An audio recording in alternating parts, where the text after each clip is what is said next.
Can't hear you. Yeah, I didn't say it. Okay, so can't see your face. Oh, you're not here. Oh, okay. 好啦，咁我哋就應該 live 咗啦。咁各位家長，咁我哋3點鐘有個 live 啦。咁好高興啊，大家都能夠 join 到呢一個網上嘅家長工作坊嘅。咁我哋因為呢個我哋而家做緊個 live 啦，咁就係希望有啲嘢要試一試先嘅，首先要試一試嘅聲啦。咁而家係我哋間我都會用中文講一講嘅。咁而家我見到有4個家長、5個家長睇緊啦。咁我會做個簡單介紹先啦，用中文。咁跟住咧，我哋就會邀請我哋今日嘅即係特別嘅嘉賓啦。咁就係嚟自即係 Letterland 嘅。咁佢會同大家講一講喺我哋 workshop 裏邊會 cover 嘅內容啊，咁樣咯。咁而家大家喺個畫面度咧，都應該見到我啦，同埋見到嚟自Letterland 嘅 Rich 嘅。咁一陣間如果大家聽到我把聲嘅，咁可唔可以俾一個心心我啊？或者俾個 like 我？咁我起碼知道大家係聽緊，因為有陣時好尷尬咧。做呢啲 live 咧，一間講咗一大半咧，其實即係原來冇人聽到我講嘢啊，咁真係勁尷尬啊嘛。咁如果大家聽到嘅話咧，可唔可以俾個 like 我咧？咁我就起碼知道原來係聽緊啦，大家。好，咁而家大家畫面應該見到我啦，同埋阿 Rich 啦。咁我哋let's say hi to the parents first. Yeah, hi everyone. Hi. I will introduce myself properly after Joe has finished his introduction. Yeah. Okay, so Rich, I'm going to do some introduction before your section, okay? So I'm going to hide you behind the screen. Sure. Okay, so just wait for me about 5 minutes. 好啦，咁各位家長，你哋好啦，咁我叫做Joe啦，咁嚟自 Sheffield 啦，咁我簡單介紹下我自己啦，同埋Sheffield Kids 先啦。咁喺呢個過程裏邊，如果你聽到我講嘢咧，就都俾個反應我啦，即係唔係like 啊，但係你都俾個 like 我，咁起碼知道原來大家聽緊。咁我哋就 Sheffield Kids 啦，咁我哋係荃灣嘅，咁我哋都11年啦，咁我哋都一路英文，我哋主力都係教 Letterland， 咁同 Letterland 嗰邊都有好緊密嘅關係嘅。咁所以今次咧，其實我哋有個 group 啦，大家應該喺個 group 度都認識到我哋啦。咁我哋就都知道大家都好想有一啲parents workshop， 咁所以咧，我哋自己本身都有搞嘅，咁但係機緣巧合，我哋認識到Rich 啦，咁我哋就不如我哋試下做一次啦咁樣。咁陣間都會再詳細講一講，介紹一下 Rich 啦。咁喺出場之前咧，咁我簡單講一講今日我哋嘅 run down 先。好，咁我會 share 個 screen 啦，咁大家應該會見到我哋嗰個PowerPoint 啦。好啦，咁呢個就係我哋個 run down 啦。咁首先我會講一講大概今日係會講啲乜嘢嘅，咁同埋Rich 個background 啦。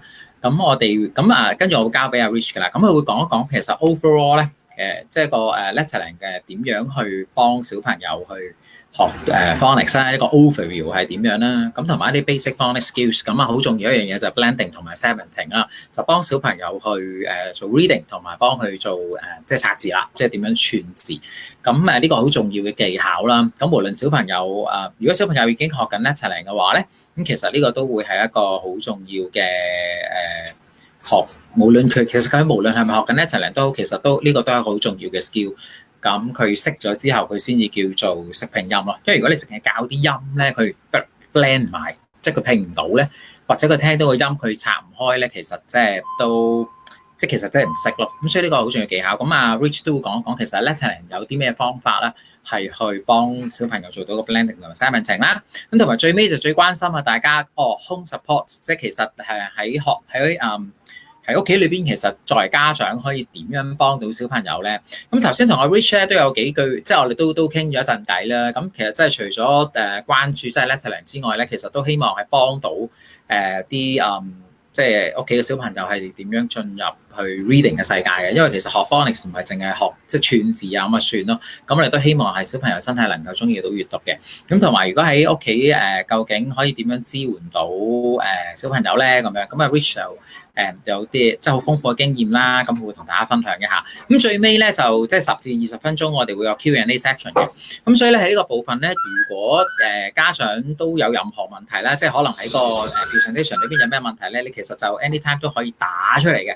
你喺我哋個 post 度打出嚟咧，咁其實我哋係會見得到嘅，即係你會見到好似類似類似係呢啲咁樣啦嚇。咁所以你打出嚟咧，咁我哋就會放個問題出嚟，咁啊 Rich 都會見得到。好啦，咁就係啦，咁都俾大家知道先啦。咁有啲家長啱啱入 group 嘅，因為咁你喺個 group 裏邊呢個一個private 嘅 group 啦，咁就大概10幾個家長喺裏邊嘅。咁其實阿 Rich 之前就俾咗一啲document 我哋即係 handout 啦，我哋去俾家長嘅。咁我就將佢咧 upload 咗上去個 group 度嘅。咁如果大家啱啱入 group 又好啦，或者之前入都好咧，其實你聽完呢個 talk 之後咧，個 workshop 之後咧，其實你都可以 download 一啲之前阿 Rich 俾我哋嘅一啲即係Letterland嘅 material 啦。咁你見到紅色框框嗰啲咧，如果你喺個 group 度見到嘅話咧，咁你就 download 落嚟就得㗎啦。咁呢個 PDF file，咁一共有3個嘅，係啦。咁你就可以自由 download 㗎啦嚇。咁我都講一講，其實嗰3樣係啲咩嚟啦。咁就第一張就係呢一個啦 ，Who's Who in Letterland。咁無論小朋友係咪學緊 Letterland 都好咧，呢個表都可以 print 出嚟俾貼喺屋企㗎啦。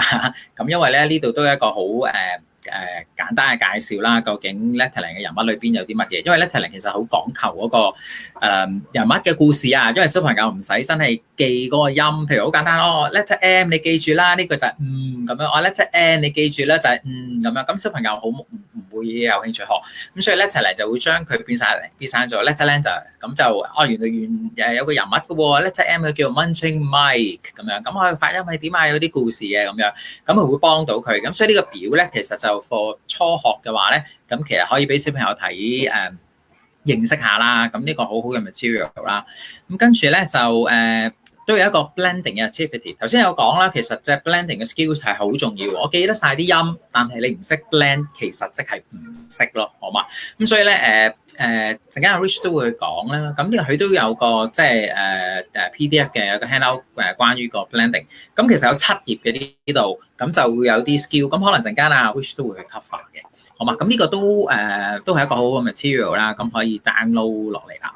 好啦，咁第3章啦，呢個大家都好關注嘅，都幫小朋友做 reading 嘅，咁就係嚟自 Letterland 嘅一啲即係 high frequency words， 即係所謂嘅 sight word 啦，即係可能有啲字咧，我哋係會拼唔到嘅噃，但係有啲咧又會拼得到嘅咁樣。咁所以咧，其實 Letterland 有一個有2頁啦，咁係 show 咗啲high frequency words 出嚟，即係成日我哋會喺 reading 上面小朋友都會見得到嘅。咁呢張嘢都重要嘅，咁都可以 download 落嚟啦。咁裏邊都有啲用法嘅，咁我唔喺度詳細講啦。咁或者可能我遲啲再開個 live 就再講呢張嘢啦。咁但係我哋今日個主題係Rich 就唔係我啦，係啦。咁但係就佢都有呢張嘢提供啦，好唔好啊？咁就可以 download 落嚟啦。好啦，咁另外咧就呢個 group 咧，其實就我哋會last一個禮拜到嘅，因為呢個 private group 啦，咁可能有啲家長想重聽嘅話咧，咁都可以嘅。咁你過後你 login 翻即係入去，咁你可以睇翻啦，同埋 download。咁1個禮拜之後，我哋就會取消個 group 噶啦。咁因為都本身我哋其實搞呢樣嘢都係做 live 嘅，不過可能都驚有時家長未必真係喺屋企啊，或者可能都想聽翻嘅時候咧，咁我哋就 keep 呢個 group 咧係 keep 1個禮拜嘅 ，keep 1個禮拜好冇？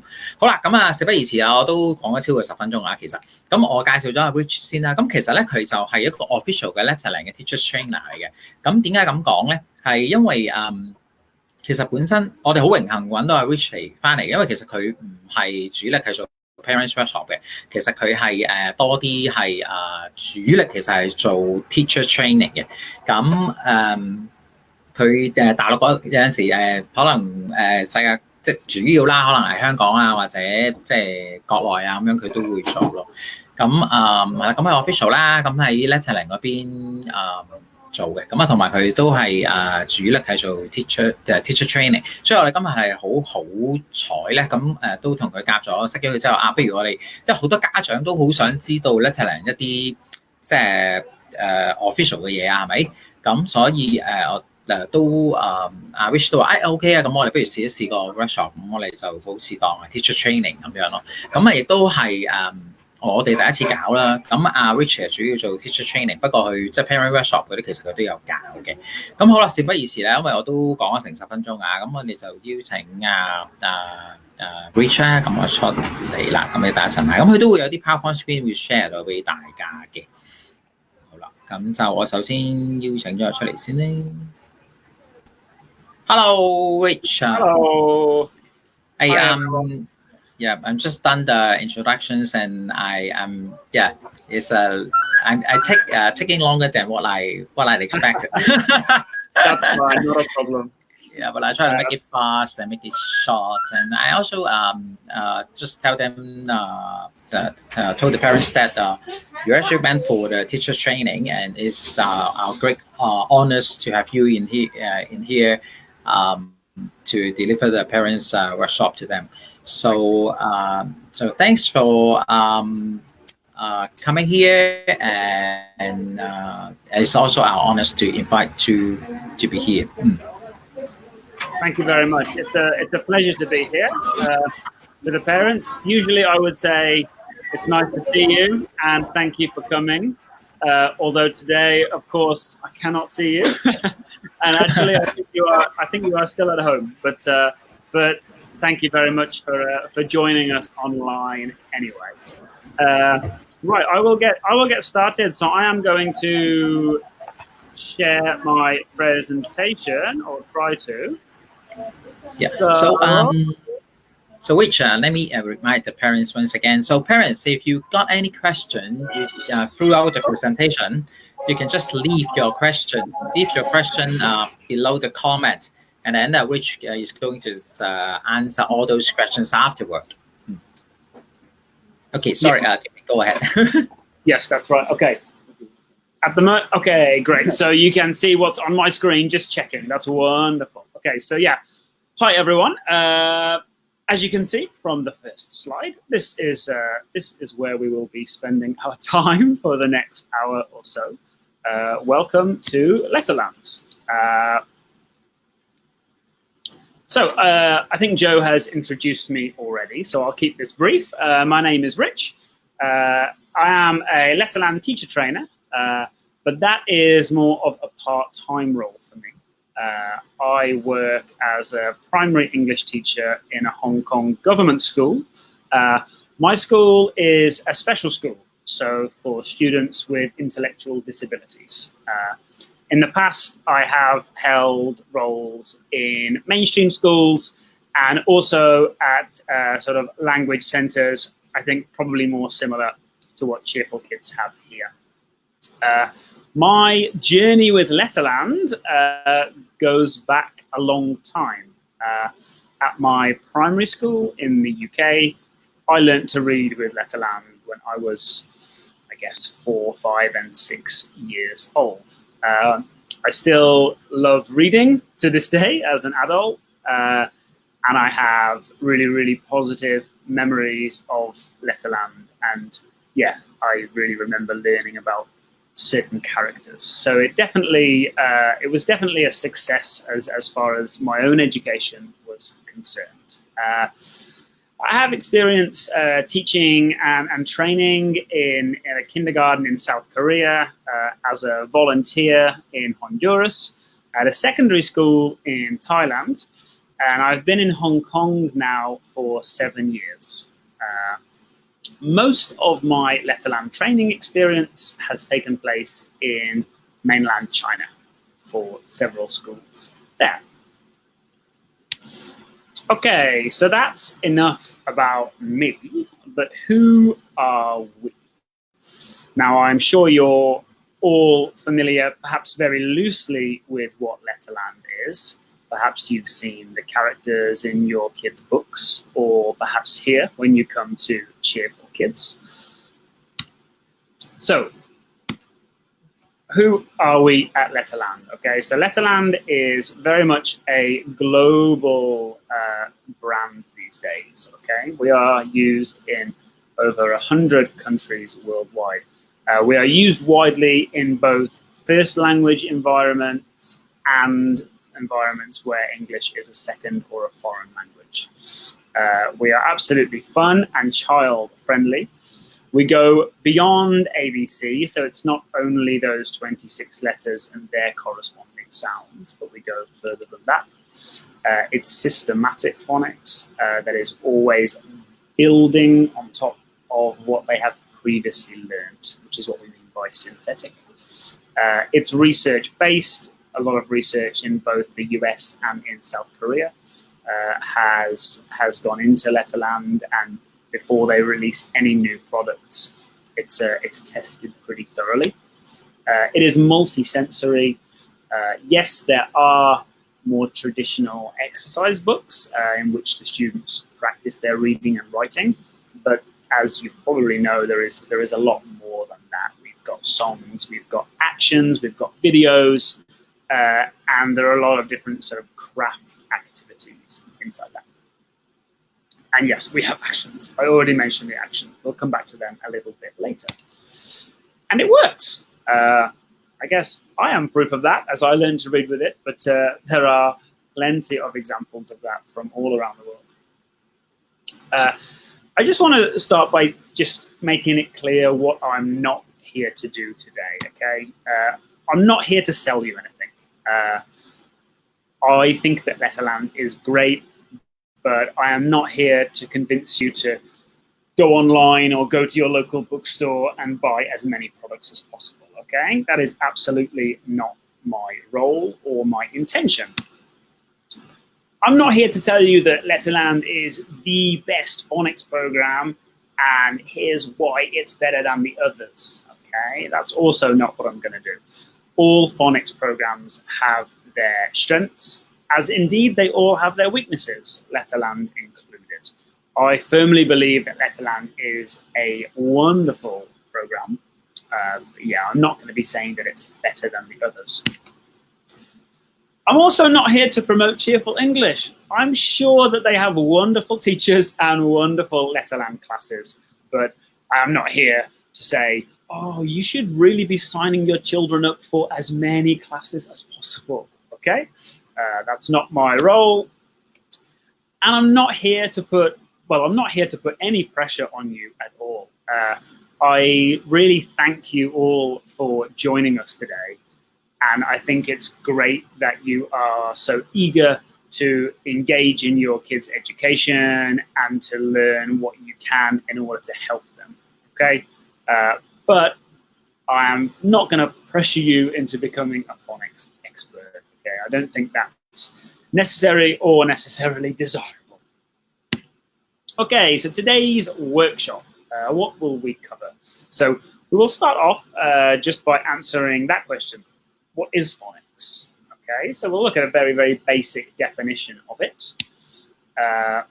Along with that sort of definition of phonics, we'll start to think about some of the difficulties with phonics and with English more generally.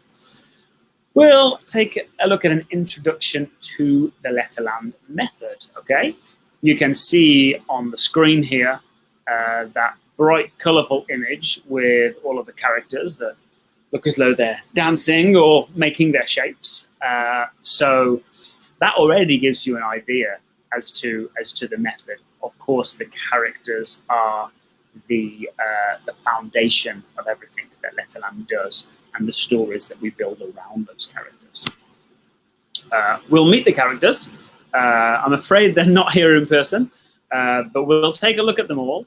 And we'll also just do a little sort of pronunciation check of them as well, because even just uttering the single letter sounds is not always as straightforward as we might think. Some of them are a little bit tricky.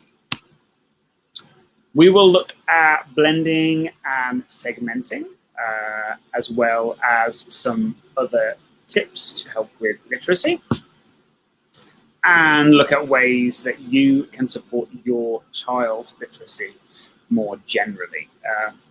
When I say more generally, of course, I am here to talk about Letterland, but a lot of the points that I make and things that I bring up are not only applicable to Letterland, they're applicable to English learning and learning to read and write much more generally.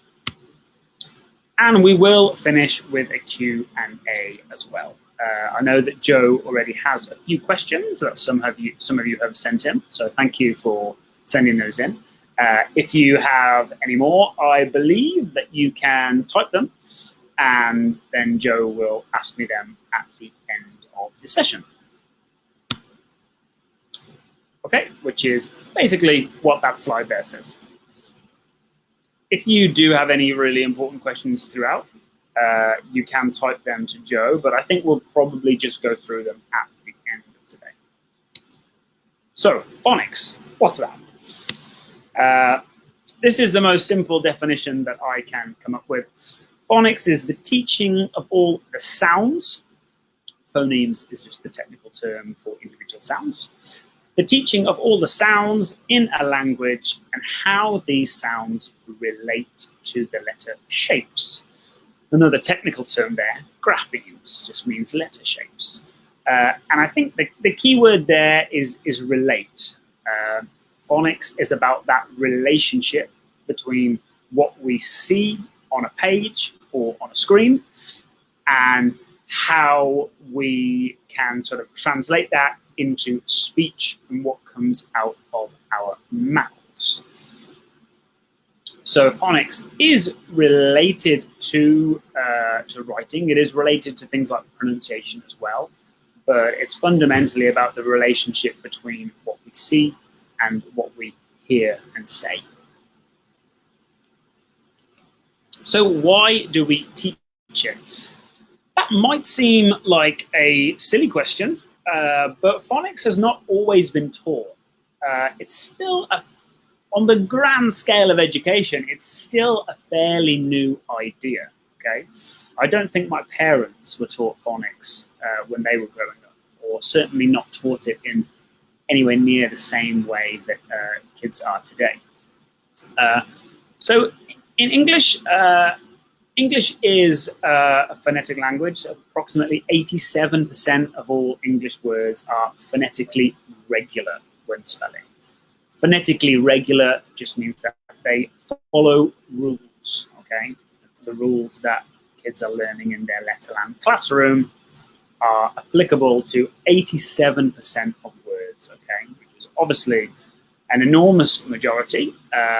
Let's not forget that those other 13% are going to require something a little different and some slightly different skills. Systematic and explicit phonics instruction improves decoding, which impacts on fluency.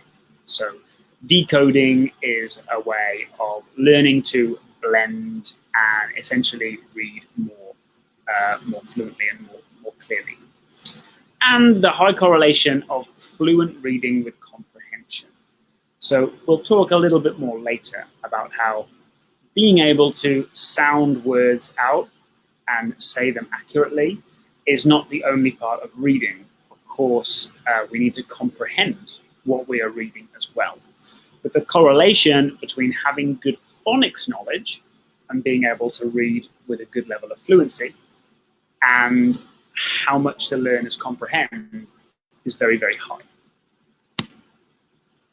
So the importance of phonics. I think those first 2 points are very much connected. It helps us to read new words, and that therefore increases our sense of independence.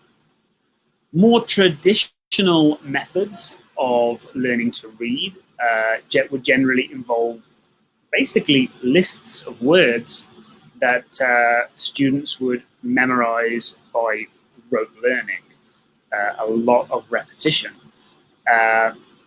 Which is fine, but you can never cover every single word that way. There will always be new words. New words are invented all the time, and there will always be words that you've never seen before. So phonics gives us the skills to approach a new word, sound it out, and in that way increase our independence when it comes to reading. It helps with accurate pronunciation. This is especially important when we are talking about learners for whom English is not their first language, as is the case for most Hong Kong students. Especially because at young ages, when the muscles in the mouth, the voice box, throat are still developing, if students can articulate their individual sounds very clearly, that is going to have huge benefits as they get older. And it is hoped that generally they will have really more accurate pronunciation when they're sort of teenagers and adults if they have really learnt phonics thoroughly at a young age. It helps with spelling. That one's pretty obvious, I think. It can be more problem solving than other rote methods. Again, that goes back to that sense of independence and figuring out new words. And in the case of Letterland especially, I think it's a really fun way to begin a child's English learning. Parents often ask about when should we start learning phonics. When should we start? And the other important one, when should we finish? Okay, and I've heard that from a lot of parents over the years. So they often want to know how long phonics should take. Okay, so you can see my answer there. So students can recognize sounds and shapes from a very young age. Some kids at 1 year old can still start to make some connection there. I think the crucial thing is the skills of blending the sounds together to read and segmenting the sounds, separating them to spell. That is a more developmental thing, and with those skills, in my experience, they usually tend to come from about 4.5 years old onwards. Some students develop them prior to that, but most kids, in my experience, might be 3.5 or just turned 4, and they know the alphabet extremely well, and they can tell you all the sounds extremely accurately, and that's fantastic. But when it comes to blending and segmenting those key literacy skills, they're just not quite developmentally ready to figure it out just yet. As for how long it should take, again, I'll talk about this a little more later. Most phonics programs do have some kind of set duration. But of course, it doesn't suddenly end one day and that's it. You completed phonics, okay? And of course, it doesn't work like that. And certain reading things and pronunciation issues will continue to be honed and improved well into the student's teenage years.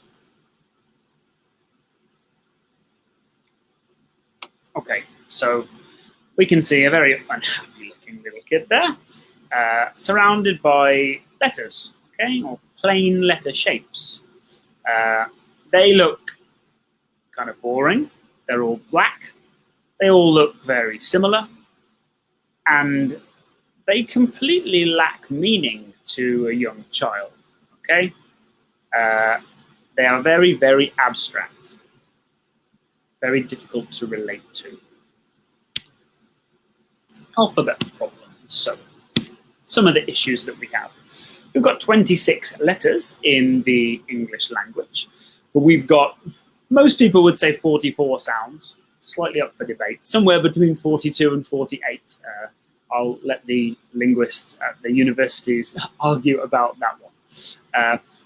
It's very unintuitive, okay? Especially when you take into account that the names of the letters do not usually help us with the sounds that the letters make. And it's very abstract. There's nothing to really relate to. We see all sorts of shapes in our daily life. And as a very young learner with no literacy skills yet, these letters just look like any other shapes, okay? It's very difficult to see how there might be any hidden meaning in there. Even when students are quite familiar with the letter shapes, there are still things like different fonts on a computer that could potentially confuse them, as you see with those examples of A and G, slightly different to the way that we would usually write them. And obviously uppercase and lowercase being confusing as well. We also have, oh, sorry, what have I done there? Okay, I think you should be able to see my screen again now. Apologies for that.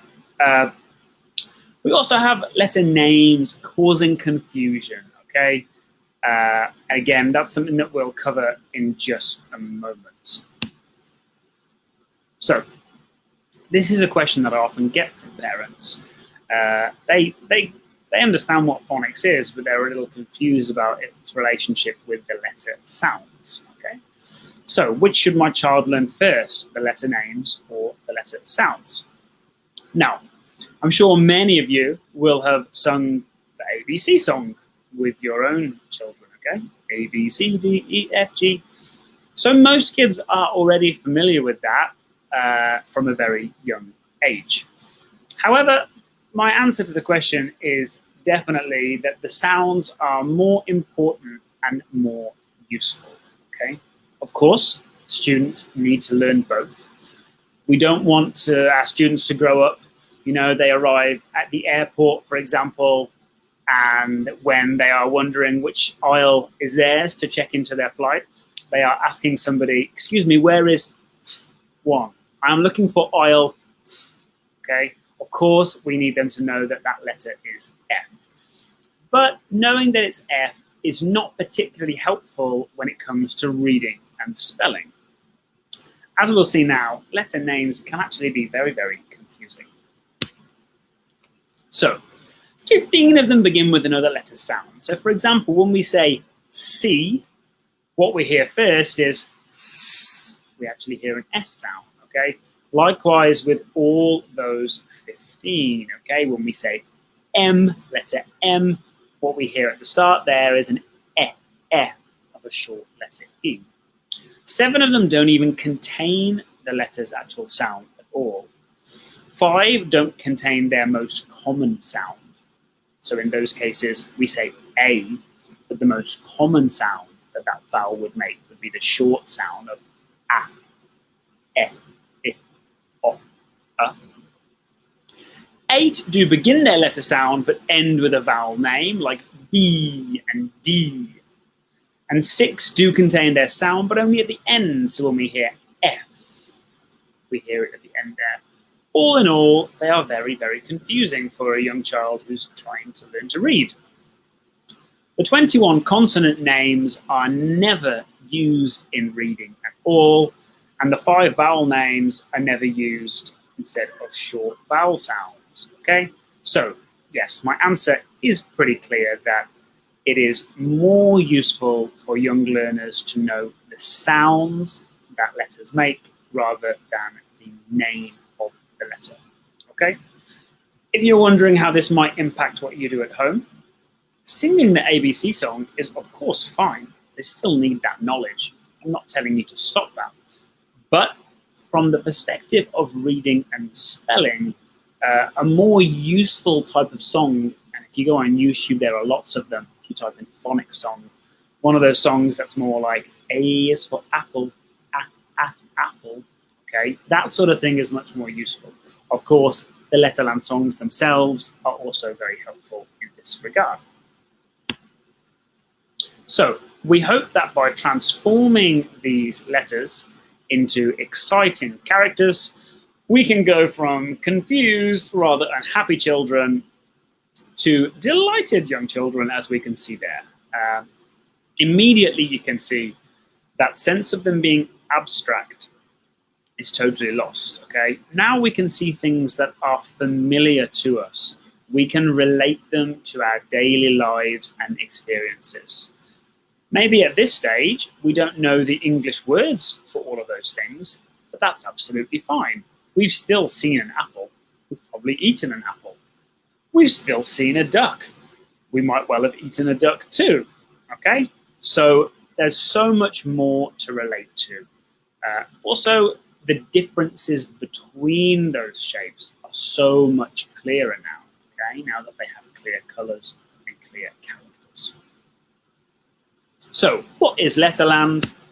So, Letterland aims to encourage a love of the English language in a fun, multi-sensory cross-curricular way. So multi-sensory, and that we have songs, actions, different, like a wide variety of resources in which we're touching things and drawing things as well as just writing. Cross-curricular in that it can be integrated into other subjects as well.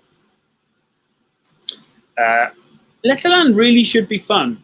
So when I say that we focus on learning through play, I mean it. Of course, it will be taught differently everywhere. And I understand that in the context of Hong Kong classrooms, a lot of parents want something that is sometimes a little more serious and very thorough, and in some ways a little more traditional. So yeah, of course, there will still be those more serious things such as spelling tests, writing practice, reading from books, okay? But there should also be opportunities to learn through play. And I feel like the characters, when we say pictogram, we're talking about the characters there. That's really what those characters allow teachers, parents, and most importantly, children to do. Okay, so this slide just shows us what Letterland covers. Okay, it covers all the sounds in English. In terms of shapes, it covers all of those letter shapes, how to form them correctly, and how to write them neatly.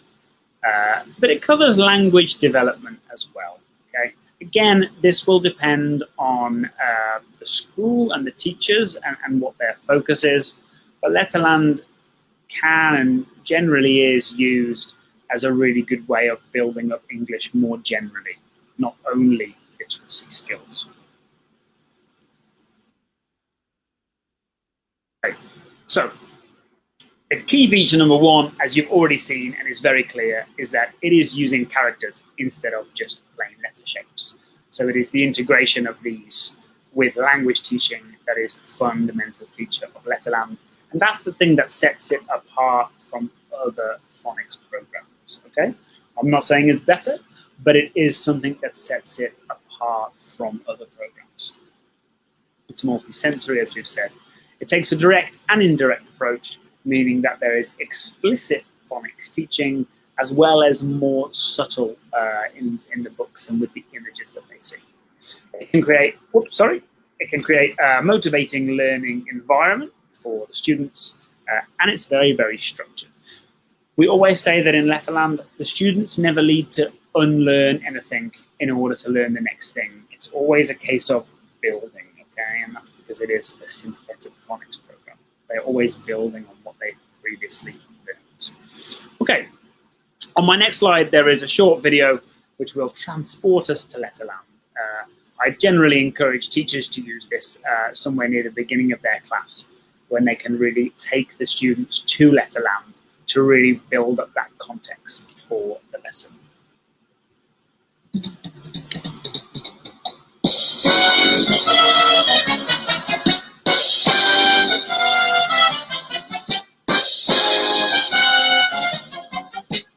Let's all go to Letterland. Let's all fly to Letterland. Let's all jump to Letterland and meet with all our friends. Let's all ride to Letterland. Let's all hop to Letterland. Let's all drive to Letterland and meet with all our friends. And meet with all our friends. See you there. Okay, so the song, I think, also provides a nice example of more general English that's going on, okay? There was a lot to talk about in that video, a lot of useful vocabulary coming up. And as I say, I like to take the students to Letterland before we meet a new character. Okay, so let's take a little look at how it works by meeting one of those characters. This is Sammy Snake, okay? Now, as you can see from that picture, we've got a lot of things that start with Sammy Snake's target sound, because Sammy Snake says S. Of course, Sammy says S. Okay, so if we look at the picture there, I'll probably miss something, but I can see a sandwich, an ice cream, sundae. It's sunny. There's a swimming pool because Sammy likes to swim. Sunglasses, a sun hat, a sailing boat, a seagull, a seal in the swimming pool. Okay? So many things starting with that target sound. Now, it's not important that the students need to learn all of these words immediately, of course. They certainly don't need to worry about reading and spelling these words immediately. Some of them actually are very, very difficult to spell. But it's still exposing them to these words, okay? It's unleashing their imagination by showing them an interesting picture of a sunbathing snake that says "s," and it's introducing them to a lot of key English vocabulary. So it's building up meaning and overall language proficiency as well as phonic knowledge. So that's one of our individual characters. We will take a look at all of our individual characters in just a moment. But just want to show you that Letterland doesn't only teach those 26 sounds, it also goes further than that, teaching a variety of things, including consonant digraphs, which is when two consonants come together to make one sound, as we will see in the next slide. I'm Sammy Snake. I say "s." I'm Harry Hatman. I say Harry hates noise, so when I sit next to him, he turns round and says, "Shh." Okay, so that's how Letterland would teach the digraph. Shh. Now, I think that story is great. The kids often remember that one very, very well. I acknowledge that as we get further and further on into the more advanced sounds of Letterland, not all of the stories are quite that strong, and some of them might be a bit, that's a bit difficult for the students to understand or a bit difficult for them to remember. For myself as a teacher, I will always look at the story and think, well, is this one helpful for my students? In some cases, I might think, oh, that story is a little bit too difficult for them. I need to adapt it a little bit. Or maybe I will use just a slightly different method rather than storytelling to introduce certain sounds to them. Okay, we can see some children enjoying acting out that shh sound there. Okay, our characters allow us to map both shapes and sounds quite well. So we can imagine Harry walking over, and when he gets extra happy and feels extra excited because he's feeling important when he's at the start of a word, he's so happy that he does a handstand. And that's how we get that capital H shape. And when the character's sound changes, we can also map that in our imagination through storytelling. Okay, so it's time for us to meet all of the characters. Of course, this is going to be brief. We do not have time for a thorough introduction to all 26 of them. And perhaps you don't have patience for that either. It would take a while. Okay, but we're just going to check how we say them, okay? So, first up is Annie Apple. Okay, so her sound is A. Bouncy Ben says B. Now, with some of our consonant sounds, I try and keep them as short as possible. Okay? Sometimes you might hear teachers and kids really saying B, B, but we've got to try and lessen that sound afterwards. So keep some of these as short as possible. Keep it as clear as possible. Clever Cat says K, a whispered sound. K. Dippy Duck, D. Many students struggle to differentiate between B and D. One difference in Letterland is that the characters are looking in the reading direction. Okay, So you can see that Dippy Duck's head is on top of her neck, looking in the reading direction. I'm pointing that way because it is on my screen. I'm not sure about yours. Dippy Duck says D. Eddie Elephant, another vowel, E. So it's the short vowel sound, E. Firefighter Fred, Golden Girl, G. G. Harry Hatman, everybody's favorite, whispers his sound. Impy Ink, I, I. Jumping Jim, J, J. Kicking King, exactly the same sound as Clever Cat. The way in which we use them to spell is slightly different, but generally speaking, they have the exact same sound. K, k. Lucy Lamplight, ooh, ooh. Munching Mike, mmm, mmm. Noisy Nick, mmm, mmm. Oscar Orange, oh, oh. Peter Puppy, another quiet one, p, p.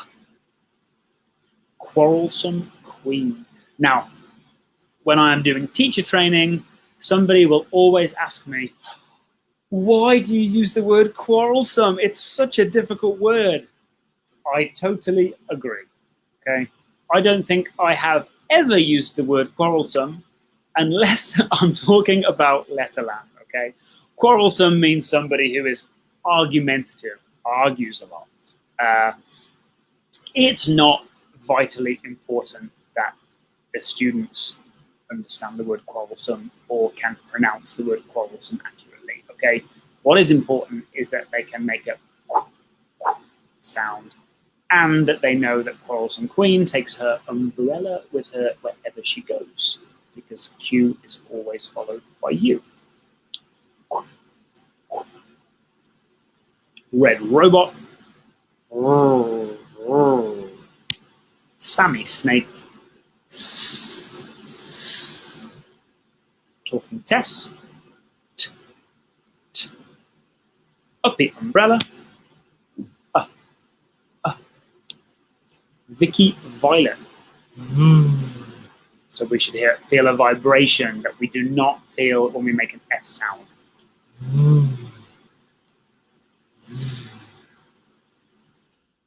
Walter Walrus. This one's quite difficult to keep it short. Fix It Max. X, x. Yellow Yo-Yo Man. And last but not least, Zig Zag Zebra. Zzz, zzz. Sometimes parents will ask me how important it is that the students can accurately pronounce all 26 of those. Of course, it's better if they can. However, saying them in isolation is not as important as saying them in words. So if your child cannot say y, y for letter Y, but they can say yellow, yo-yo, and yes perfectly, then there's absolutely nothing to worry about. Okay, so these ones, we have our mouths almost closed. B, d, r, g, j. These are our whispered sounds. K, f, k, p, s, t, x. And these are our prolonged sounds, the ones that we can stretch out a little bit. Oh.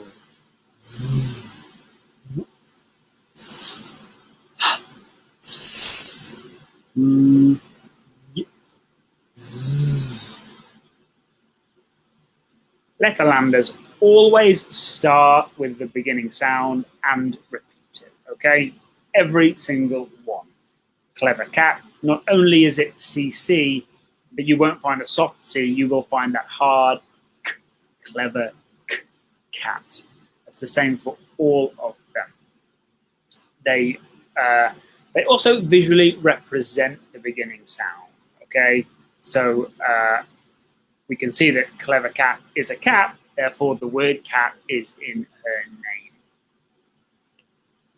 Okay, the vowels are a little bit more tricky because I have just gone through the short vowel sounds, a, e, I, o, but in Letterland, well, we also have long vowel sounds in English, okay? And these are represented with different characters. These are represented with the Vowel Men, okay? So their names are simply Mr. A, who says A, Mr. E, who says E, Mr. I, who says I, Mr. O, who says O, and Mr. U, who, of course, says you. Okay, so these vowel men just say their name. Okay, and Letterland has a variety of stories to explain how and why the vowel men appear in some words and not in others. Okay, so we've got, sorry to go back, we've got a,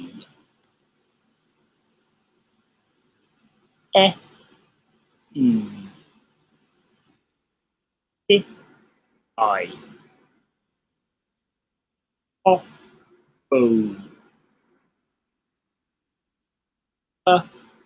u. Okay, so the most common way in which these vowel men appear is with magic E, okay? So we can see when we add a silent E to the end of words where there's only one consonant in between there, we can see how Letterland visualizes that magic E, shooting magic up over one letter onto that vowel, okay? And we can see one technique here that you can get students to do, you can get your kids to do, I should say, is to code pictures, okay? So if they have written it using normal letters, they can then add to it with simple drawings to help them retain those rules based on the Letterland stories, and to help connect it, and therefore remember it due to the story. Silent magic E works for all of the vowels. Okay, that's an example of one of our posters. At, 8, pin, pine, hop, hope, tub, tube, and these. It works for Mr. E as well. Okay, there are other ways in which we teach different long vowel spelling patterns. Okay, this short video explains one. Today, I'm Mr. A. I say my name. A. Hi, I'm Mr. I. I say my name. I. When we go out walking together, you'll hear me say my name. A.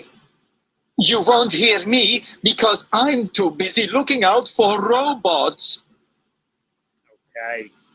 And the students really remember these things. I'm currently teaching one student, and every time he comes across one of these, he looks up at me and he says, Mr. Portman, when two vowel men go walking, the first one does the talking. He just says his name, but his friend won't do the same.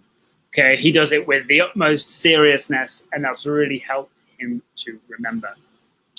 Small point, you might also notice that the characters have quite a wide variety of accents in Letterland, okay? That is why it's quite good to use some of the electronic resources.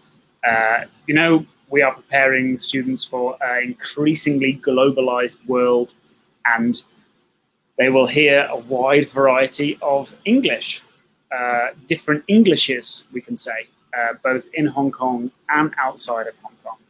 So I think these guys sound, well, I'd say Mr. A sounds Australian, Mr. I sounds almost more Italian to me.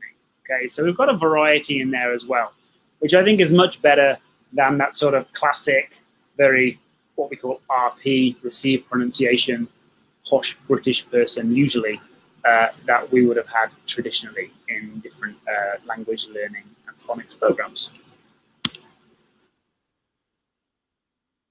Okay, to explain what we call R-controlled vowels, we have these naughty robots, Vowel Stealers. We just heard Mr. I say that he's too busy looking out for robots to say his name. So we can see Arthur R and his other robot friends there. Okay, I've got a question slide there, but I think I'm just going to keep on going because I think it's better if we perhaps do the questions at the end of the session. Okay, some useful products. As I've already said, I'm not here to sell these to you, just to let you know of how we can use them and some of the ones that I think are most useful. Our big picture code cards, our head of training, Leslie White, she always says that it is possible to teach Letterland with only the big picture code cards. All the other resources are a bonus, but this is really all that a great teacher would need to teach Letterland successfully, okay? I expect there are some of these lying around somewhere at Cheerful Kids, I'm sure. Also might be useful for home use. Just recognize what they call the sound trick. So Sammy Snake says S, and it's the plain letter shape that makes the S sound. Our phonics readers are very, very popular and very, very useful because they are leveled so accurately with the work that the students might be doing in class, okay? 83 decodable stories in all 4 sets. Decodable means that the words make phonics sense. They follow the rules of phonics. Not every single word, because we still need to have some sight words, some high frequency words in there. Yeah, and as I said, they're very closely linked to the teacher's guide. These are books that we would generally expect the students to try and read themselves. These ones, on the other hand, are storybooks that we would expect parents and teachers to read to the students, okay? As you can see from that spread there, there's one sentence at the bottom of the book which is intended for the kids to try, but the story is really so that mom, dad, or teacher can read it with the child so that they can gain enjoyment while still within the Letterland context. Whilst I do like these books, I will say, and I will say it in a bit more detail later, that it's really important to expose kids to a variety of books, okay? Letterland books should not be the only books that they ever see and the only books that they try and read, even when they're really little. I still think that variety is very, very important. Okay, I really like the touch and trace ones on the top left.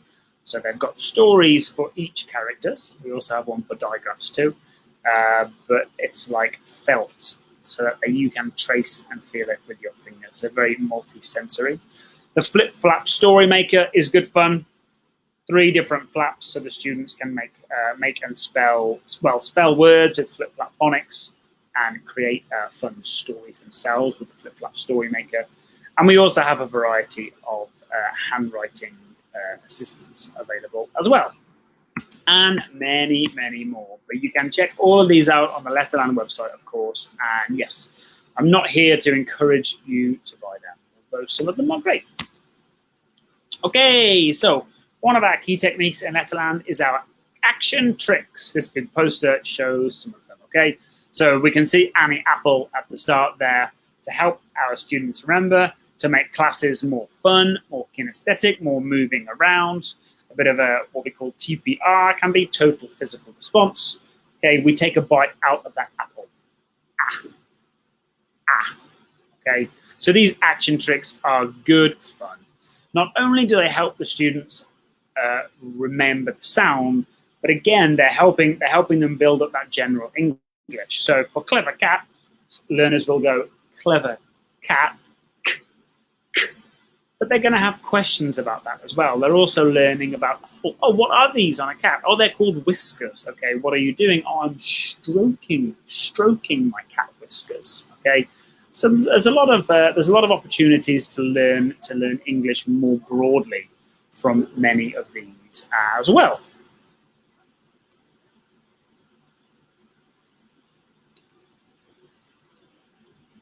Okay, we can see 2 examples there. The clever cat. And Harry Hatman, we can feel our hot breath on our hand as we whisper Harry's sound.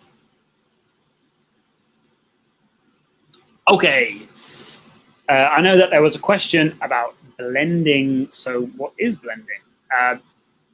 For the final parts of this section, I do have quite a lot of text on my slides, okay? That's not because I want you to be busy frantically reading it as quickly as possible, but just because we are doing this online, if there's some technology issues and my voice goes for a moment or something like that, you've got that there to read as well, okay? So I thought that would just be an extra level of support for you parents if I typed up a little bit more thoroughly my notes onto the screen. Blending essentially is reading or reading aloud. Learners join together individual sound spellings in a word, okay? So if our example there is jam, so as I said earlier regarding the age of students, in my experience, a lot of students at 3 years old and just turned 4 years old can look at the word jam and they can say j, because I know jumping Jim, a, because I know Annie Apple, because I know munching Mike. That's fantastic. But usually at a young age, they're not going to be able to move to the next stage, which is to blend those together and go from j, a, to jam. Okay, so that transition, that change is learning to blend. The key sort of blending technique in Letterland is what's called the roller coaster trick. In my classes in Hong Kong, I actually used to call this the car down the hill trick, because roller coaster was a word that a lot of my students didn't know. But as you can see, you've got your, especially for just our consonant, vowel, consonant, CVC words, we've just got a, t.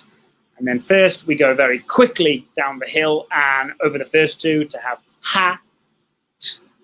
And then we go very, very fast and put them all together to say hat, hat, as our hand comes down our arm. Again, we've got that movement, we've got that physical side that's making it fun, keeping them more engaged and really aiding their ability to memorize these things as well. And in this case, to really visualize the skill of blending. Okay, so some of our key blending techniques. The roller coaster trick, or as I said, I might refer to it as the car going fast down the hill. Board blending. So you can see that I have phoneme markers and arrows. I think you guys were sent a few handouts, PDFs before this. You don't need to go and immediately check them. Don't worry if you don't have them with you right now. But you've got some examples of phoneme markers and arrows on those blending, on that blending handout. Okay, so you can check that out perhaps after the session if you're interested. Chunking words into syllables. So at the very, very early stages of blending, kids are mainly going to be doing 1-syllable words. They're mainly going to be doing CVC words, so consonant, vowel, consonant, such as k, at, cat, okay? But when those words get longer, chunking is very, very important. Even a long, difficult word, I'll come up with a random one. Diplomat, okay? Not a word that they're likely to come across often, but even a word like that, if you break it down into dip, mat, actually becomes very, very easy to read. So explicitly showing them that skill of chunking can be really helpful. And yet, just remember, not too much pressure because it's largely a cognitive thing. If your child has known all the letter sounds for a long time but still isn't blending, it's nothing to worry about. It will come with time. And it's certainly not your fault or your teacher's fault, okay? Segmenting is in some ways the opposite process to blending. It's a way for students to learn to spell words, okay? So in this case, what they hear, what we all hear, is a complete word, okay? We hear jam. The skill of segmenting is to listen to that and break it down into its 3 separate phonemes. J, a, okay? So usually segmenting is going to be tested in spelling tests, but sometimes students who can't write yet can segment. So perhaps they could point to the letters, or even if they can just sound it out, j, a, after you say jam, they are still able to segment in that case, even if they might not be able to physically spell it because perhaps their pencil control is not quite at that level yet. Okay, so some key techniques for segmenting. The main Letterland one, which I find incredibly useful, is the rubber band trick. So when I am doing spelling tests, before I say the word, I will have all the students put their pencil down, put their hands together, and I say, okay, first we're going to say the word quickly. Jam, jam, jam, keeping our hands together. Then we're going to stretch the word and make it as long as possible. Imagine there is a rubber band around your hands and we're stretching it out. Okay, and then the word becomes jam. Okay. Start with those CVC words, as I've said, and pretty much all phonics programs do begin with those words. And don't worry if that vowel is causing problems. That vowel in the middle will generally be the most difficult for learners at the beginning, okay? The first and last letters will come slightly more easily. Okay, in Letterland, we refer to sight words as tricky words, okay? They're sometimes also called high-frequency words. You have a handout of high-frequency words. Some of those high-frequency words are decodable, some are not. So when I say these words are not decodable, I mean that they can't be read using phonics skills. For example, the word the, based on what we teach in phonics, it would be de, de. It isn't. You, who, okay? Very, very common words, but ones for which there are no phonics rules, okay? In these cases, they just take time and practice, okay? Letterland stories and characters, honestly, are not much help here. This is something that teachers need to bear in mind that they might need to spend a separate bit of time on, and that parents can help with too. Whether it's just word lists and memory games to try and check it, or even better, more time spent actually reading kind of authentic texts, not only Letterland texts, but books that have a lot of these sight words in them. Okay, we're getting a bit closer towards the end now. Some general tips for improving literacy. Okay, so when your child is trying to read a word, get them to make the most of the contextual clues, okay? Now, what do I mean by that? For you and me, when we read, we are not only reading the words. We are aware that we are reading a news article about US politics, or that we are reading a storybook to our child. We are taking in all of these clues. We are looking at the pictures, whether we really know it or not, and they are all aiding our reading. Encourage your kids to do the same, okay? If they're stumbling on the word snake, but there's a big snake on the page right next to them, remind them, well, what do you think it could be? What can you see in the picture? You can see that it starts with a s and an n. Can you see anything in the picture that starts with a sn sound? Okay, and then they're going to help it. It's not cheating. It's absolutely a part of reading that we all do. Okay, as I said, do not only use Letterland products and stories, please. There are so many wonderful, wonderful story books out there. And related to that, the final point there would be, don't always get your kids to read, okay? Read stories to them too. This is not only helping with their general English, but this is good for their phonics skills too. If you do want to add a little bit of challenge, you can just get them to follow the words with their finger as you read, okay? This means you can have more fun with it. You can read slightly longer, more difficult stories. Always, if your kids' only experience of English books is them trying to read 2 words per minute and constantly struggling, then they are unlikely to be enthusiastic about reading books in English. However, if they spend some of the time challenging themselves to read, but also sometimes just sitting back and relaxing and looking at the pictures and the words as mum or dad reads the story to them, fantastic. That's going to be a really, really valuable contribution to their knowledge, but it's also creating an environment in which they think, this is fun, I like reading. Regarding Letterland itself, don't worry about knowing the Letterland stories yourself, okay? Don't worry about remembering them all, please. If your kids might often remember them better than you do, so get your kids to tell you the stories, okay? In that case, you're getting them to really share their learning. Now, of course, if they tell you in English, that's great. If they tell you in Chinese, that's fantastic too, okay? If they're in their classroom learning Letterland in English, but then they want to share it with you at home, and they are translating some of that knowledge into Chinese, so they're describing those characters using Chinese words, that is excellent. That shows that they really understand the different roles that the 2 languages will play in their future. It's also just great that they want to share it with you as well.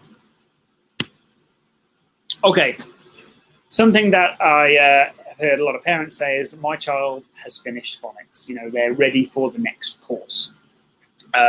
Yes, most phonics programs are aimed at young learners.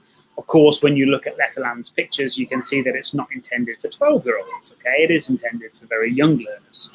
But the skills that they pick up do not stop developing just because they've reached the end of the program, okay? So just please be open-minded as possible and realize that phonics skills and phonics learning is really an ongoing part of this journey towards literacy.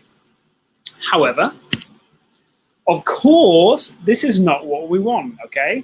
We are not looking for university students or even secondary school students who are still occasionally reminding themselves of Letterland characters. Now, of course, I'm being silly here. This scenario is very, very unlikely, but it does bring me to a serious point about saying goodbye to Letterland. Okay, so always remember that Letterland is a tool. It's a vehicle to help with your child's literacy in English. And there will come a time when your kid doesn't need it anymore, okay? And when that's the case, don't unnecessarily remind them of all of these stories that they need to remember these sounds and these spelling combinations, okay? As I've said at the end there, the moment a child doesn't need Letterland anymore is the moment we know that Letterland has been successful, okay? It's not a permanent fixture. Okay, reading is understanding, okay? Phonics programs, of course, focus on the letter-sound relationship and verbalizing what the students see on the page. However, they need to understand these things as well, okay? Now, in the classroom, this is the teacher's responsibility. You can help with this when you're reading at home as well. As I already said about using more contextual clues, such as pictures and things, remember that reading is not just sounding out words. Truly reading is understanding those words as well, okay? So ask questions. What do you think will happen next? Why did she do that? How do you know that? These questions, even if the book is in English, these questions do not have to be asked or answered in English, okay? You can be having conversations about the book in Chinese, then going back to the book in English. That's absolutely fine. I understand that some kids won't necessarily have the English level yet to be able to have these sorts of conversations. Okay, and finally, enjoy reading, okay?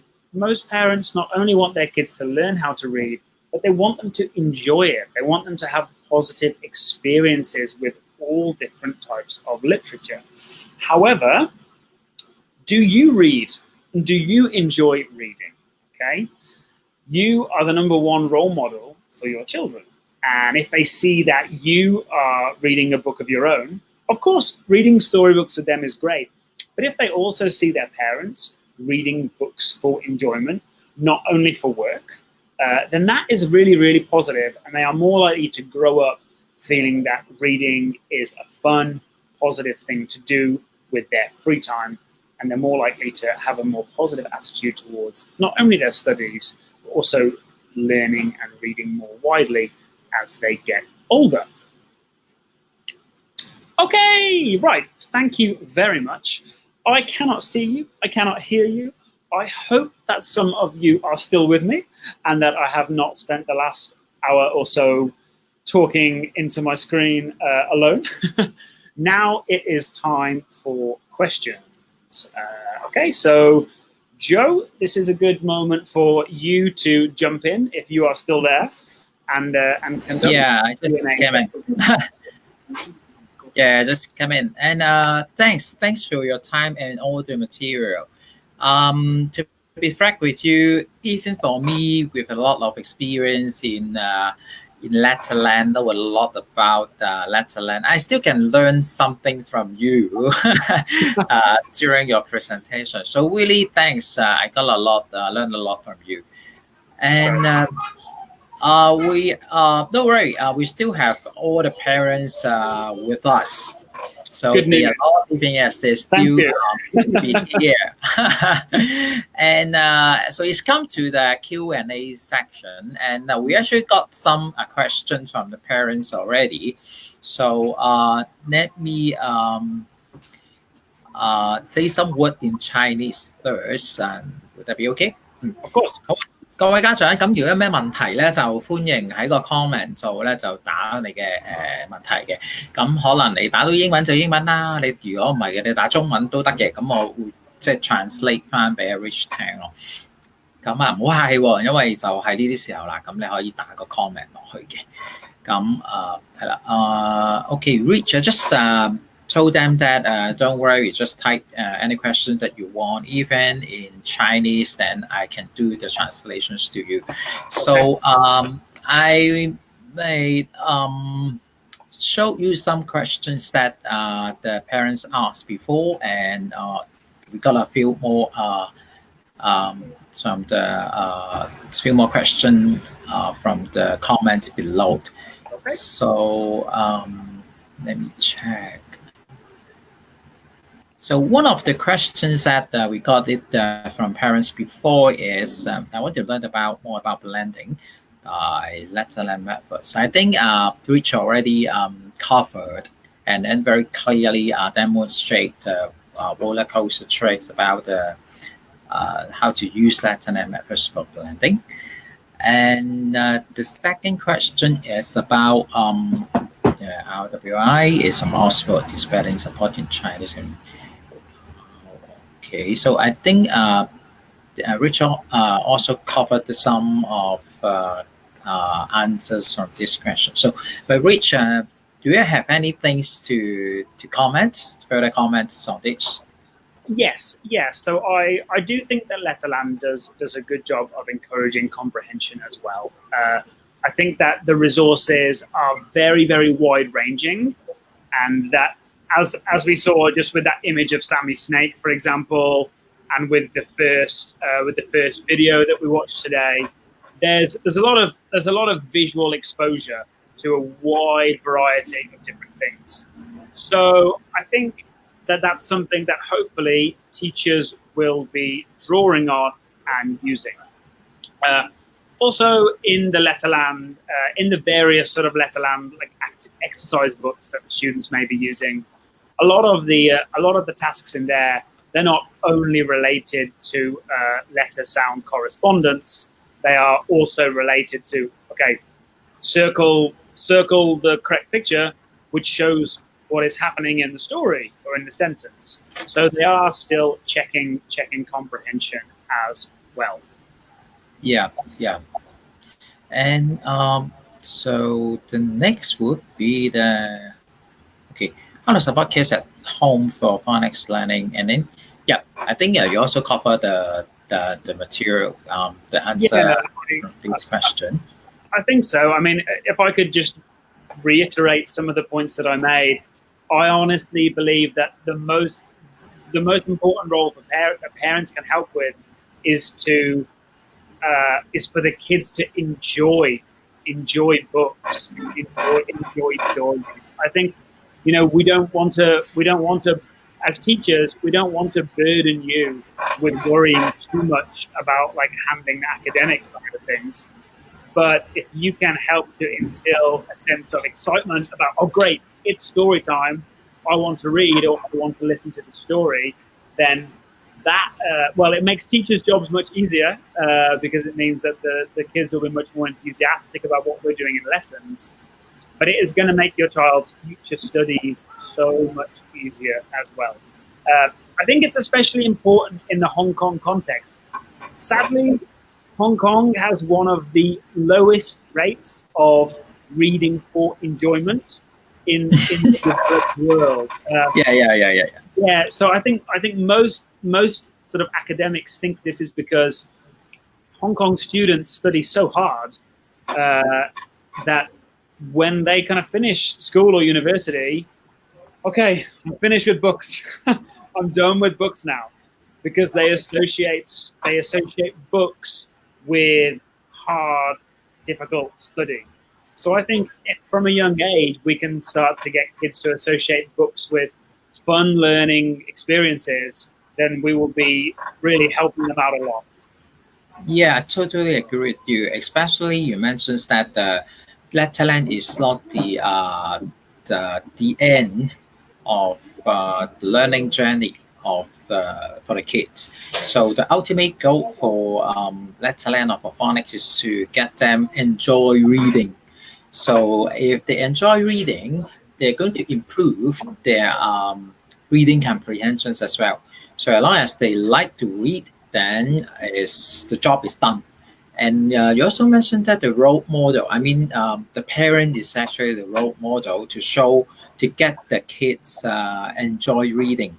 And so we don't have to force the kids to read to you. You as a parent, you also need to be with them and have fun and reading together with the kids. Yeah. Okay, so we got a few questions now. So I'm going to show you the question. Okay, so it is the first questions that we got. So it's from one of the parents in group now. So she just mentioned, letter C and letter K at the same time. Yeah, it's a good question. Luckily, from a writing point of view, the letter shapes are very different. So at least there's no confusion there. They both look very different. In terms of how to differentiate, so yes, for example, if you are expecting your kid to spell the word cat and they write K-A-T, well, they are incorrect, of course, but they have done everything right. So I think just make that clear to the kids. If I'm doing sort of a spelling test and a kid spells cat, K-A-T, I still give it a tick, then I underline that K and I explain it. I tick it because in terms of the phonics that they have learned, they are still correct. Okay, so I think you can make that very clear to them. However, in terms of ultimately differentiating and just knowing, there is actually no way of doing that, and it is just about memory. Of course, with more exposure, they will know that cat starts with a C, whereas ketchup starts with a K. But when we get to more complex words like, I don't know, cacophony, they're still going to be thinking, well, is it C or K? And likewise, for many adults, they might not know that either. So there's no definite answer to that question. But I hope that has at least helped you with possible ways to approach it. Yeah, I think it also depends on the reading experience from the kids. If the kids knows read a lot, then somehow they know their way to differentiate with the letter C and letter K. Definitely, and I think that's one of those examples where even parents reading to their kids or teachers reading stories to their kids can be really useful. You can get the kids to maybe just follow along with their finger, even if it's quite a challenging book, they can still do that. And through those sorts of activities, they're still going to be gaining this kind of knowledge just through the increased exposure. Yeah, exactly. So the next would be, okay. So letter A and letter U, the sound. So how to differentiate them? Okay, so if we're talking about short A and short U, I think one way in terms of when we say it is to consider the shape that our mouth is making. Okay, I think for Annie Apple, the action helps with that. We hold the apple and we take a bite and ah. Okay, our mouth is open, pretty wide. Take a big bite, ah. Whereas for letter U, our mouth is much smaller.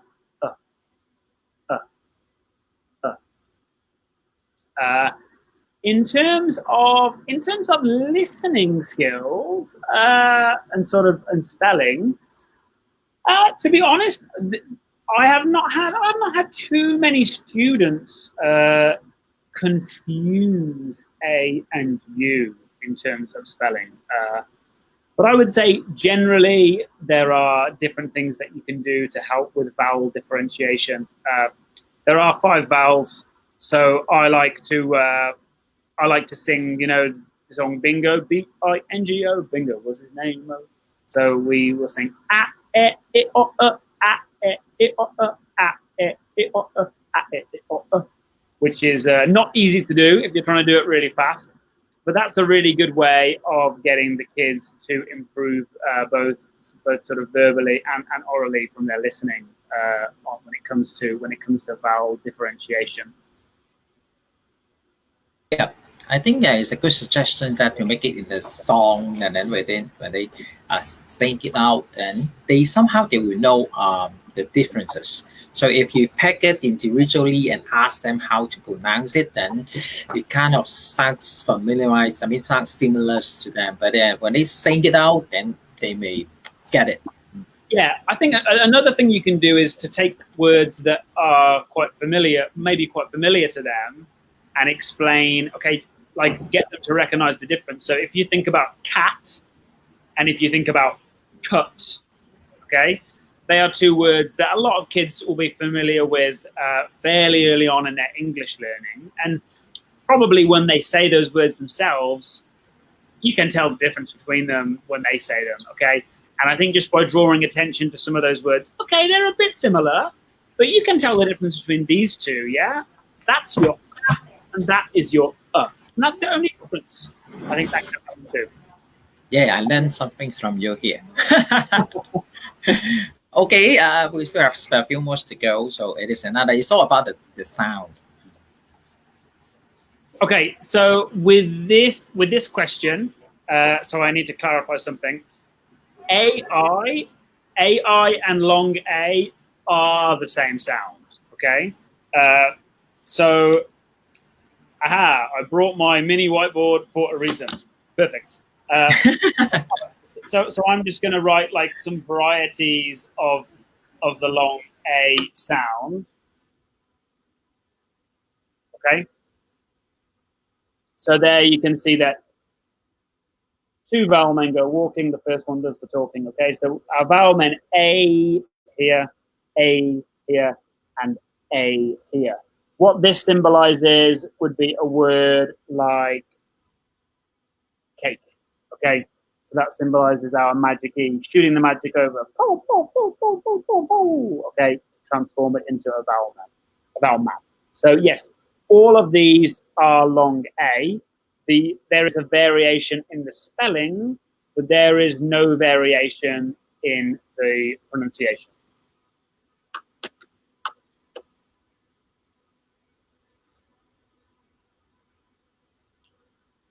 Okay, differentiate the letter shape of B and D. Common. Okay. Yes. Now, this one is very, very common. So certainly nothing to worry about. And my best tip here, I did mention it briefly in the presentation. Focus on the reading direction. Okay. So if your kid knows Bouncy Ben and Dippy Duck, then she can do this because she knows that with Bouncy Ben's shape, the long, tall part is Bouncy Ben's ears, and his face is looking, and his face needs to be the other side of those ears, looking in the reading direction. With Dippy Duck, however, she knows that the long, tall part of the letter is Dippy Duck's neck, and that Dippy Duck's head is on top of it. And of course, Dippy Duck's body needs to be the other side of his head because that's how ducks look. Okay, we've all seen ducks. Your kid's seen a duck. So draw attention back to the characters to help. You can also do something that was on one of my slides where it's called actually picture coding. Get your kid to picture coding them yourself. So, okay, if we've got B and D down here, okay, so your daughter could just, okay, she can turn this one into bunny ears and put a bunny face here. Excuse my horrible drawing, but I think you can see. Whereas with Dippy Duck, okay, she can turn this into a bit more of a wing like that. And at the top here, she can draw a duck's head. Oh, again, forgive my awful, awful drawing, especially with this pen. But I think you get the idea, okay? So this is something that she could do. She could practice using the blank letter shapes to transform them into the characters. You see, they are both looking in the reading direction. So that is one way to remember.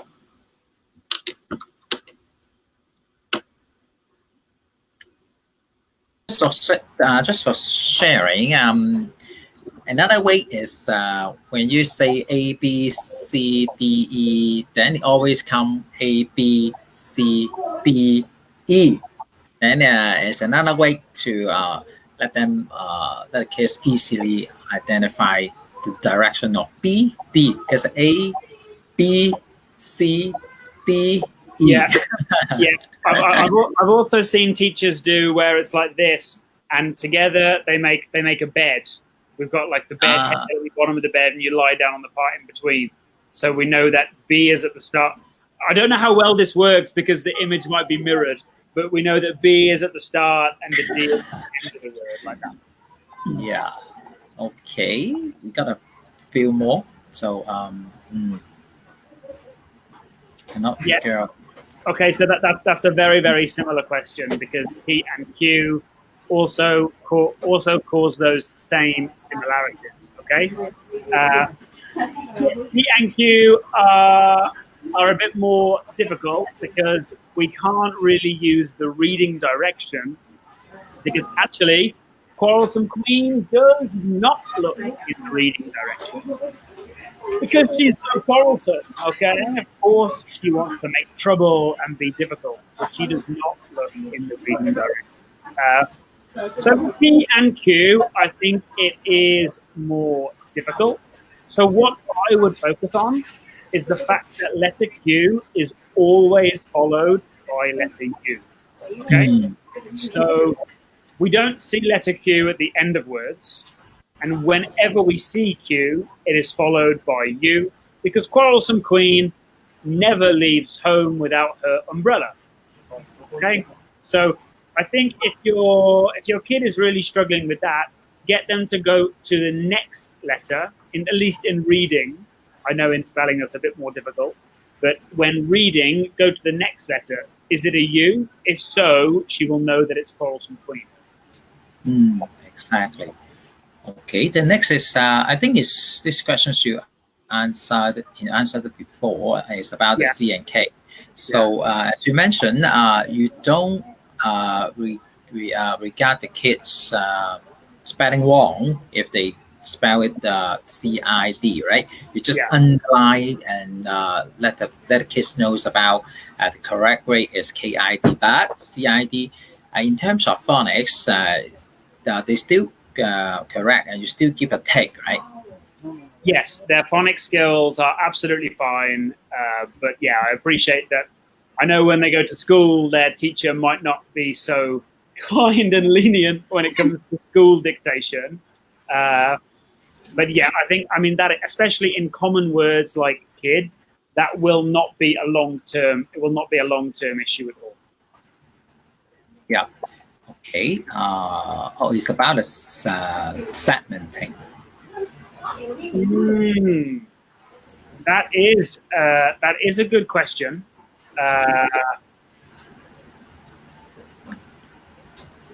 To be honest, that's a very, very difficult question for me to answer because English is my first language, and we're talking about learning to read and write in English. So of course, so for me, this would never be an issue.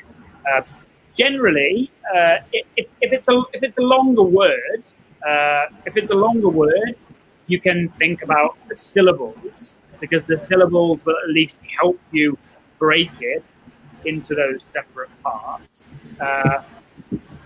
But in terms of if you cannot segment the words when the kid asks, just don't worry about it. In the same way that I would always advise teachers, always just be honest. Tell them, oh, I'm not too sure about that. Let's check together. Why don't you go and find the iPad? Okay, what do you think we could type in to find out?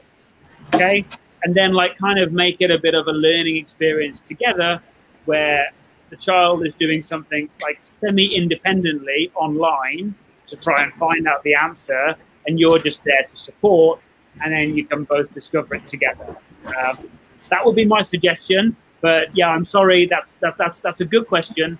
It's not one I've had before, and it's not one that I've ever really had to think about too much. But it's a really good one. I'll have more of a think about it in the future.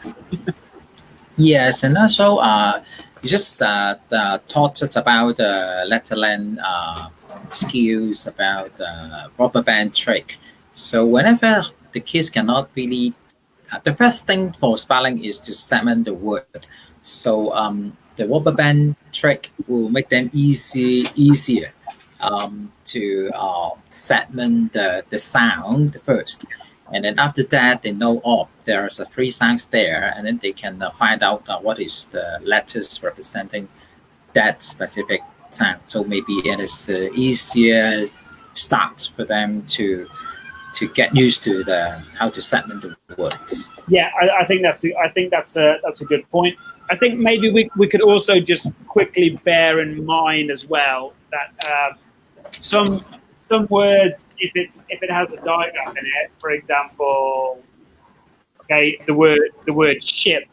If we're trying to segment this, bear in mind that although there are 4 letters in this word, there are only 1, 2, 3 different sounds, okay, because S and H come together to make a sh sound. So that could be something that is also a little bit difficult for parents when they're trying to segment, because they're kind of almost trying to listen for 2 different sounds. So just remember, and again, Google your digraphs and your different spelling patterns, and bear that in mind. Yeah. Okay, let's come to the next. So we got the 3 more. Maybe we can finish it with 3 more questions. 4 more questions. So this one is AI put together. We say AI and then how to pronounce it. I think the first thing is AI together. We usually pronounce A. Yeah, A and I together. I'm trying to think of an example where they don't make an A sound. But I can't think of one right now. In the vast majority of words, A and I together make an A sound. So yeah, we say when two vowel men go walking, the first one does the talking. So we only hear Mr. A, we don't hear Mr. I, and therefore it's pain and pain. Yeah, if you pronounce AI as an A sound, then you were able to blend the word pain and pain. Okay, the next, I have no experience of learning phonics. Do I have to learn to learn with the kids? That's a good question. The answer is not exactly. Maybe you learn to read English without learning phonics explicitly. But if you can read English now, then you do already have a lot of phonics knowledge, even if you don't really know it, okay? Even if you're sort of unaware of it, you do have more of this knowledge than you think. And I'm sure if you heard a new word, you would have an idea how to spell it, okay? Let's say, for example, if I just invent the word wok, I'm pretty sure that you would have a good idea of how to spell that word and you'd probably spell it correctly. So you probably do have more phonics knowledge than you think. However, if you can turn your kids' phonics learning into something that sometimes your kid shares with you and your kid feels like they are teaching their parent, then that's also going to be fantastic, okay? Because sharing what we learn is a really good way to remember and consolidate the learning. So I would say you probably already do know enough, but encouraging your kid to share it with you and always try and share it will be a really Yeah, exactly. So somehow I also explain to the parents that they don't need to know everything and teach the kids. Somehow let the kids learn something and teach you. It's going to be a very effective way. And then the kids will know that, oh, parents, my parents doesn't know about this. I have to learn it and teach my parents. Then it would be most effective way for kids to learn. Absolutely. I mean, there's quite a lot of research that suggests that the best way to retain knowledge and remember things is to teach it to somebody else. So that is going to be totally helpful for your kids and maybe for you too. Yeah, exactly. So we have two more. So Okay. yeah, Sherry learned 44 sounds before series of blending. Good question. Generally, well, all 44 sounds, no. That's quite an easy answer. 26 basic sounds, that's a more complicated question because I would say it depends on the age of the child. So let's say, for example, I have a kid who is just 3 and they are just starting phonics. I think I would probably cover all 26 letters and sounds before I started blending, because at 3 years old, it's unlikely that they have the cognitive ability to blend yet. However, if a kid comes to me or to my school and they are 5 years old, exactly, but they have no phonics knowledge, I would teach some of the letter sounds and then teach them to blend them as soon as possible, because a 5-year-old generally will be cognitively ready for that. So for the 5-year-old, and this is generally what Letterland does, for the 5-year-old, perhaps I would teach 6 letters first, and then I would start to think, okay, great, what words can we make with these letters? And then I would do CVC blending. So Yeah, it depends on the kids, how old are they? So for the elder kids, maybe they can blend it, they can get the concept and do the blending. But for the younger kids below 4, then maybe they need more time to get that concept. So maybe below 4, better for them to, because it's easier for them to learn the single sound before the blending. yeah, But I think that that is a good question. Okay, we come to the last. Just learn say. I think it's about US and UK. It's very very common. Very common. Absolutely, yes, yeah. Parents and teachers always, often have questions about differences in accent, especially the differences between a North American accent and a British accent. Generally, it's something that I think people overthink. To be honest, it's not really a big deal. In an ideal world, when it comes to listening and comprehension, we want our kids to be able to understand a wide variety of English. Okay, I'm not just talking about North American and British. Okay, I'm talking about when an Indian person speaks English, when a German speaks English, of course, when a local Hong Konger speaks English. Okay, we want our kids to be able to comprehend all of these different accents and all of these pronunciation varieties.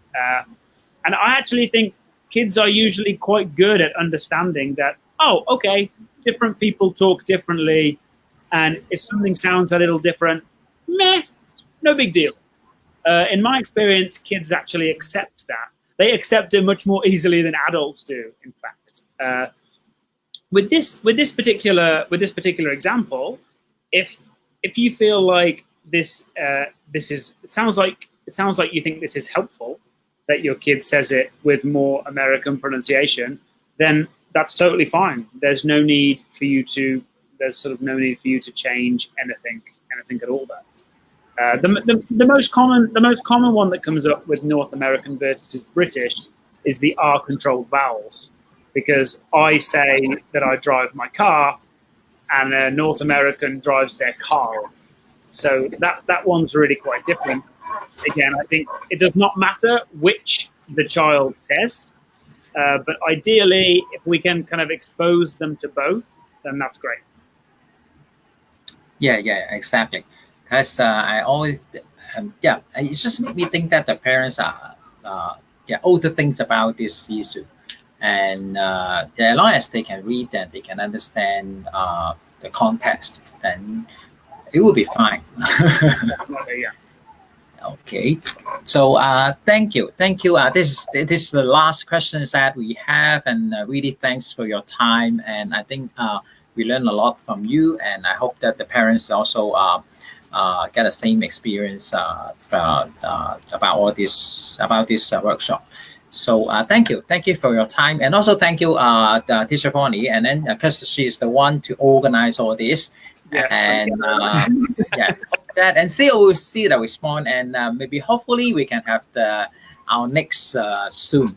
Our next and before we go, can I also just thank the parents for staying with us? It's been almost 2 hours now, so thanks very much for sticking around, and thank you so much for so many great questions. And now I see a thank you. Very nice. Some of the parents feedback that thank you, and thank you is coming. Often when I do these sessions face to face, it's great, but at the end, when you say any questions, everybody is very shy, and we only get one or two questions. So it's really, really nice to have so many questions, and they were very good questions too. So thanks to you. I hope it was useful, and would love to see you again sometime in the future. Maybe next time I will actually see you. Exactly. After all the virus thing is gone, maybe we can have the face-to-face parents workshop. Yeah. Okay, thank you. Thanks again. Thank you. Bye. Bye. Bye. Bye.